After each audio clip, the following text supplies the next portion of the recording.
Assalamualaikum warahmatullahi wabarakatuh. Di sini saya ingin menjelaskan beberapa materi pengantar ilmu pendidikan. Yang pertama yaitu hakikat dan pengembangan manusia.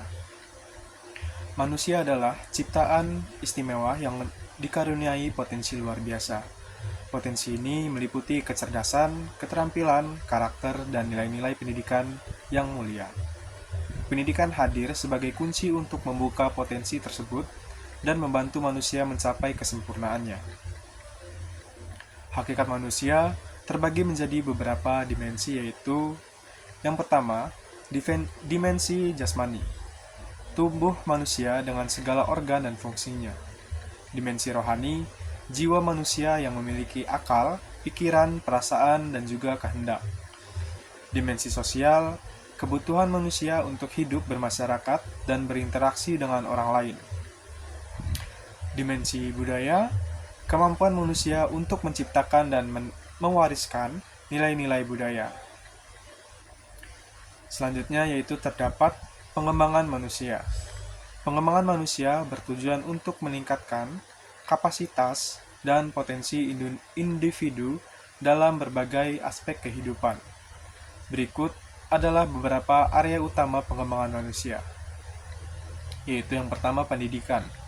Pendidikan formal dan informal membantu manusia mengembangkan pengetahuan, keterampilan, dan sikap yang diperlukan untuk berkontribusi dalam masyarakat. Dan yang kedua, kesehatan.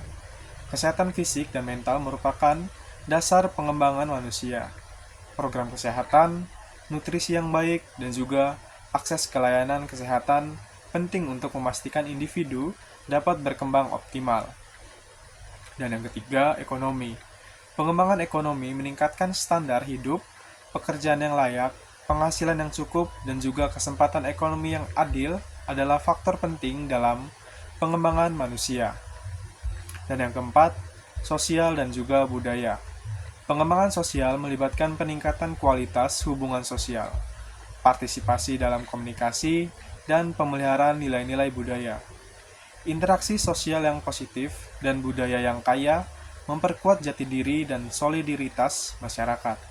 Dan yang kelima, terdapat moral dan spiritual.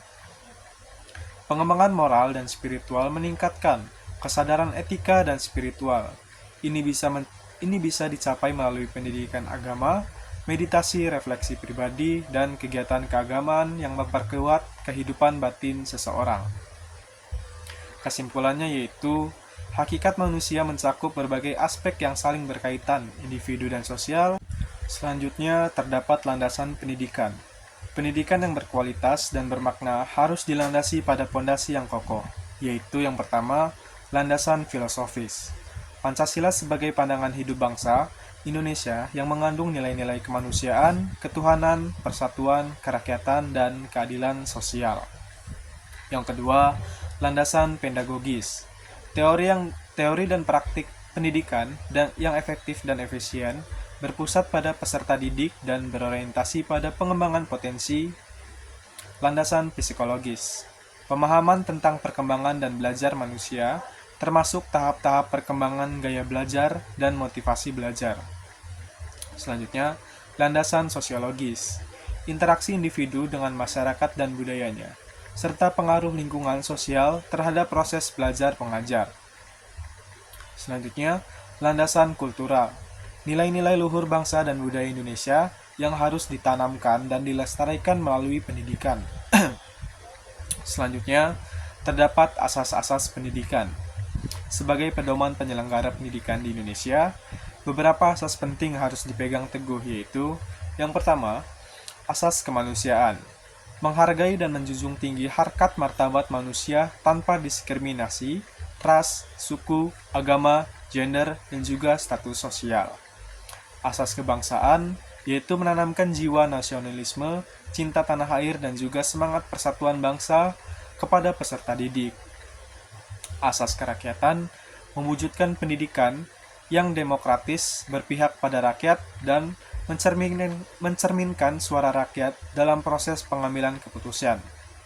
Asas agama, menghormati kebebasan beragama dan berkeyakinan, serta mendorong toleransi antar umat beragama.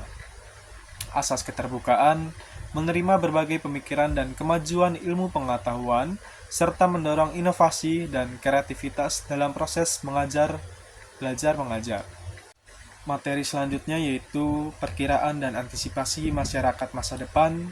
Masyarakat di masa depan akan diwarnai dengan berbagai perubahan dan tantangan yang kompleks. Antara lain, yang pertama, perkembangan teknologi yang pesat.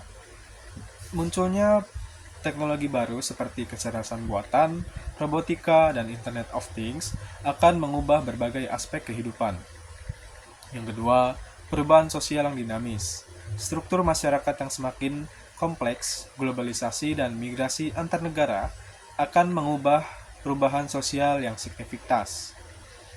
Tantangan global yang kompleks, perubahan iklim, krisis energi, dan kesenjangan sosial merupakan beberapa contoh tantangan global yang perlu dihadapi bersama. Pendidikan perlu mengantisipasi perubahan dan tantangan tersebut dengan yang pertama, memperkuat literasi digital dan sains, membekali peserta didik dengan kemampuan untuk memahami, menggunakan, dan mengevaluasi teknologi secara kritis dan bertanggung jawab. Mengembangkan soft skill, meningkatkan kemampuan peserta didik dalam berpikir kritis, kreatif, komunikatif, kolaboratif, dan juga adaptif. Selanjutnya, menanamkan jiwa kewirausahaan dan kemandirian. Mendorong peserta didik untuk memiliki inisiatif, berani mengambil risiko, dan juga mampu memecahkan masalah secara mandiri. Pengertian pendidikan, Muhammad Surya 2014. Lingkungan adalah segala hal yang merangsang individu, sehingga individu turut terlibat dan mempengaruhi perkembangannya. Dapat juga diartikan segala sesuatu yang ada di sekitar manusia, baik berupa benda mati, makhluk hidup, ataupun peristiwa-peristiwa yang terjadi, termasuk kondisi masyarakat. Fungsi pendidikan memiliki peran penting dalam kehidupan individu dan masyarakat. Secara umum, fungsi pendidikan dapat dikategorikan menjadi beberapa aspek, yaitu yang pertama, fungsi individu. Mengembangkan potensi, pendidikan membantu individu mengembangkan potensi dan bakat yang dimiliki secara optimal. Membentuk kepribadian, pendidikan menanamkan nilai-nilai moral, budi pekerti luhur, dan karakter yang baik pada individu. Meningkatkan pengetahuan dan keterampilan. Pendidikan membekali individu dengan pengetahuan dan keterampilan yang dibutuhkan untuk menjalani kehidupan yang mandiri dan juga bermakna. Mempersiapkan masa depan. Pendidikan mempersiapkan individu untuk menghadapi berbagai tantangan dan peluang di masa depan.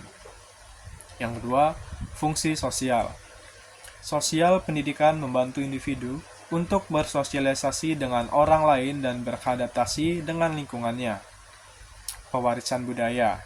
Pendidikan pelestarikan dan mentransmisikan nilai-nilai budaya dan tradisi kepada generasi penerus. Perubahan sosial. Pendidikan dapat menjadi agen perubahan sosial untuk mendorong kemajuan dan kesejahteraan masyarakat. Membangun demokrasi. Pendidikan berperan penting dalam membangun masyarakat yang demokratis dan partisipatif. Yang ketiga, fungsi ekonomi. Mengembangkan keterampilan vokasi. Pendidikan membekali individu dengan keterampilan vokasi yang dibutuhkan untuk bekerja dan menghasilkan pendapatan. Meningkatkan produktivitas. Pendidikan meningkatkan kualitas sumber daya manusia dan mendorong produktivitas ekonomi. Mempersiapkan tenaga kerja. Pendidikan mempersiapkan individu untuk memasuki dunia kerja dan berkontribusi pada pembangunan ekonomi. Mengurangi kemiskinan. Pendidikan dapat membantu memutus mata rantai kemiskinan dengan meningkatkan taraf hidup masyarakat. Selanjutnya, jenis lingkungan pendidikan. Pendidikan yang direncanakan dan tidak direncanakan. Pendidikan yang direncanakan yaitu peristiwa pendidikan yang direncanakan sebelumnya. Pendidikan yang direncanakan merujuk pada pengaturan sistematis dan terstruktur yang dirancang oleh lembaga pendidikan, seperti kurikulum, rencana pelajaran, dan metode pengajaran. yang telah dipersiapkan sebelumnya. Ini mencakup program-program formal di sekolah, perguruan tinggi, dan lembaga pendidikan lainnya, yang memiliki tujuan jelas, metode pengukuran kemajuan siswa. Sedangkan pendidikan yang tidak direncanakan merujuk pada pengalaman belajar yang terjadi secara tidak sengaja atau tidak terduga dalam kehidupan sehari-hari di luar struktur pendidikan formal. Ini bisa termasuk pembelajaran melalui pengalaman langsung, observasi, interaksi sosial, atau bahkan kesalahan yang dialami. Pendidikan yang tidak direncanakan dapat menjadi sumber pembelajaran yang berharga karena memberikan peluang untuk eksplorasi, penemuan diri, dan juga perkembangan keterampilan yang tidak diajarkan secara langsung dalam kurikulum formal. Maksudnya, peristiwa yang tidak direncanakan tetapi bermakna pendidikan bagi seseorang.